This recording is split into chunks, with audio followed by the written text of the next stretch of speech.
अपने पास रखिए। हम किसी के साथ जन सुराग 243 सीट लड़ेगा, 242 नहीं।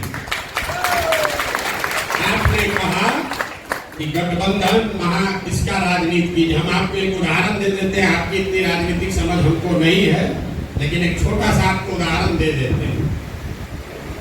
बंगाल में जब चुनाव हुआ, उसके साथ साथ असम में भी चुनाव हुआ। बंगाल में आप जैसे साथियों ने आकर मुझे कहा कि प्रशांत जी, भाजपा को अगर रोकना है तो लेफ्ट और कांग्रेस को साथ में लीजिए। आपने बिहार में जैसे महागठबंधन बनाया था वैसे बनाइए, तभी भाजपा को रोक पाएंगे। दीदी भी तैयार हो गई थी, लेफ्ट को छोड़ो, कांग्रेस को लेकर हम लोग गठबंधन बना लेंगे। हमने उसको नहीं होने दिया,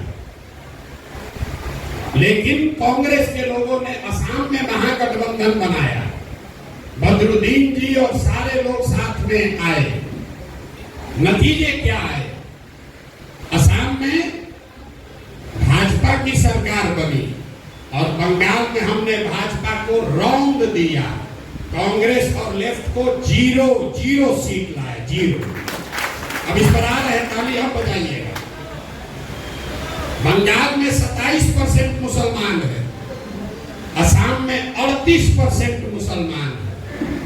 38% आबादी वाले असम को आपके राहुल गांधी महागठबंधन बनाकर नहीं जीत पाए, और 27% मुसलमानों वाले बंगाल को हम 48% वोट लाकर जीते हैं।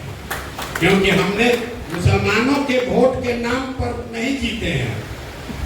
हमारा फॉर्मूला है minority of majority and majority of minority. मतलब 2/3 मुसलमान और 1/3 हिंदू, अगर इसको साथ ले लोगे तो आपको वोट मिलेगा 40-45%। और अगर सब मुसलमान का वोट लेने के लिए गठबंधन बनाइएगा तो मुसलमान का वोट तो पूरा मिल जाएगा, लेकिन हिंदू का वोट छप जाएगा। तो बंगाल में हमने 1/3 मुसलमानों का वोट बंटने दिया। आपको कैमरे पर कह रहे हैं, यहाँ आप ओवैसी जी से घबराते हैं, वहां आईएसएफ लड़ा, कांग्रेस लड़ी, लेफ्ट लड़ा, तीनों गठबंधन में थे। मीडिया ने लिखा मुसलमानों का वोट बट रहा है। हमको खुशी हुआ, बढ़िया है, बटने दो।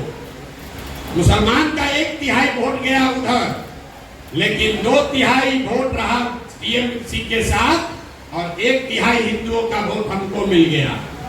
1/3 मुसलमान का वोट गया तो हमारा नुकसान हुआ 5% का, और 1/3 हिंदू आया तो वोट मिला 21%। तो 5 दिए और 21 लिए, वोट आया 48%। फॉर्मूला मत लगाइए। जैसे ही सोचिएगा कि सब मुसलमान का वोट इकट्ठा कर लें, तो सामने वाला हाथ में चूड़ी पहन के नहीं बैठा है, वो भी ये कहता है कि अरे भाई सब मुसलमान एक हो गया है, अब तुम लोग भी एक हो जाओ, तो फिर हार जाइएगा। बिहार में जो लोग भाजपा को वोट दे रहे हैं, वो क्यों दे रहे हैं? वो भाजपाई नहीं है। आप लालू जी को वोट क्यों देते हैं? भाजपा के डर से देते हैं। वैसे ही बिहार में भाजपा को जो लोग वोट दे रहा है, उसमें ज्यादातर लोग भाजपाई नहीं है, वो लालू जी के डर से उसको वोट देता है। अगर हम लालू जी से गठबंधन करेंगे कांग्रेस से, तो सारा लोग फिर लालू के डर से भाजपा को वोट दे देगा। तो आप ही खाली बंधुआ मजदूरी में नहीं फंसे हैं। यहाँ का सवर्ण समाज, यहाँ का अति पिछड़ा समाज, वो भी इसी डर से बैठा है। जितना डर आपको भाजपा से लग रहा है, उतना ही डर उसको लालू जी से लगता है। तो दोनों का डर खत्म हो, उसके लिए जरूरी है कि तीसरा विकल्प बनाया जाए, ताकि कोई किसी से न डरे, योग्यता के आधार पर वोट पड़े।